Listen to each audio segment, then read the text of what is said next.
Hey there, it's Dave of FlipperForce. Just wanted to record a quick case study on how FlipperForce and our Flip Analyzer tool can save you thousands of dollars by hopefully preventing you from buying really bad deals. So I'm a member of BiggerPockets.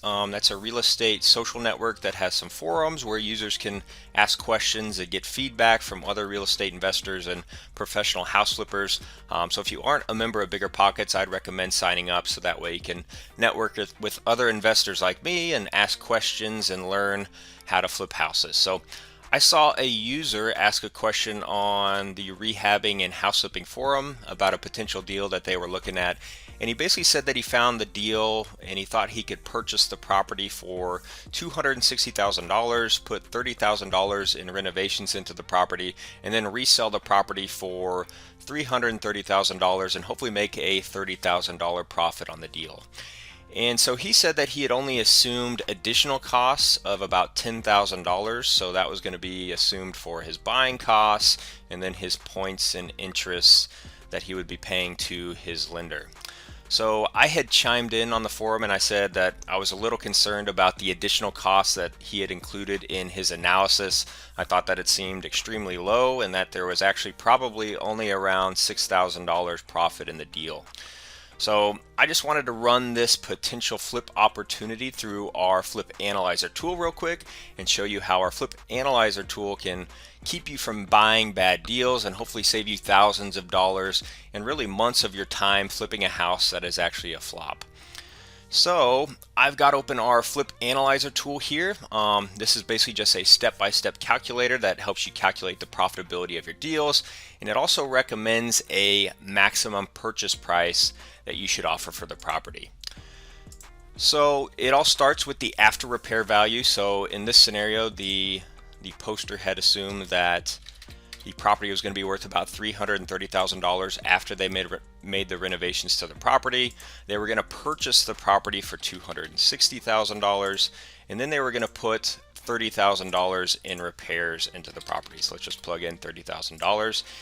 And then the next step is our fixed costs. So this is our buying costs, our holding costs, and our selling costs. So these are those additional costs that the poster was asking about, or that only had $10,000 assumed in their analysis. And this is where I had my main concern, was on the fixed costs and the financing costs, because $10,000 isn't a lot of money, especially when you take into account your buying costs, your holding costs, the sales commission, and then those financing costs. So I had said that, buying costs on a typical house flip are probably going to be somewhere between 1 to 3% of the purchase amount, or generally between $1,000 to $2,000. So I just assumed $2,000 in buying costs there. And then for holding costs, we got to take into account the entire rehab timeline. So I had just assumed like a rehab timeline of 3 months and then a sales timeline of 2 months. So basically it's going to take 3 months to renovate the property. It's going to take 2 months to get the property sold and hand the keys over to the end buyer for a total timeline of 5 months. And then, so holding costs, these are going to be your property taxes, your utilities, and insurance. We've got a couple different ways that you can calculate that, but really that kind of shakes out to be about $200 or $300 a month in property taxes, $250 in utilities, and then insurance of maybe $150 to $200. So I had just plugged in $750 per month times 5 months is equal to a total holding cost of $3,750.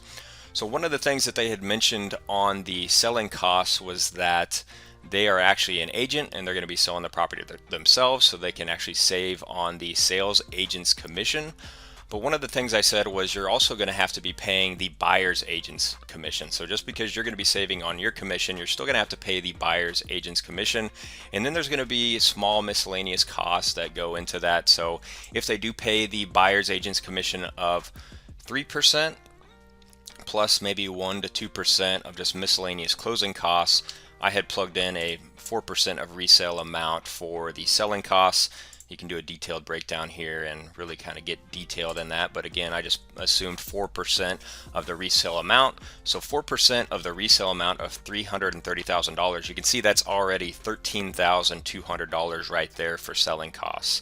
So overall, for our fixed costs, our buying, holding, and our selling costs, we're at $2,000 for our buying costs, we're at $3,000 for our holding costs, and then we're at $13,000 for our selling costs. All in for our fixed costs here, we're at $18,950. So the original poster, they had only had $10,000 included for those additional costs, and we haven't even discussed the financing costs yet. So if he was just a cash buyer, you can see there would be about a $21,000 profit in this deal, but it sounded like he was actually going to be using an outside lender to actually fund the project. So we've got to include our funding costs and our financing costs as well. So a lot of hard money lenders, they'll lend at 80% of the purchase amount and then 100% of the repair amount. So let's just plug in 80% of the after repair value, and I think maybe in my assumption I had told them 70%, so let's just correct that and make that 70%. So 70% of the purchase amount is $182,000, so we'll be receiving $182,000 up front for purchasing the property, and then the lender is going to be giving us 100% of the repairs amount of $30,000, so our total loan amount is $212,000. Now we got to make some assumptions for the loan terms, so I just made some general assumptions as far as like the interest rate that he'd be paying, the number of monthly payments. So 12% interest, that's fairly typical for a hard money lender. If he's going to be using a hard money lender, I plugged in 12% interest. We'll just plug in 5 months of payments, 2 points. So the lenders are going to typically charge somewhere between 1 to 3% points up front.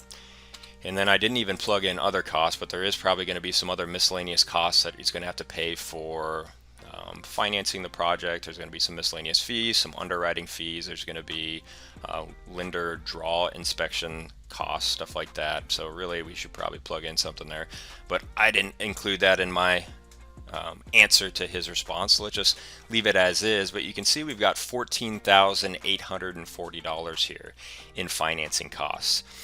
So again, in his original analysis, he only had allocated $10,000 for all of these costs, all these additional costs for buying costs, holding costs, selling costs, and financing costs.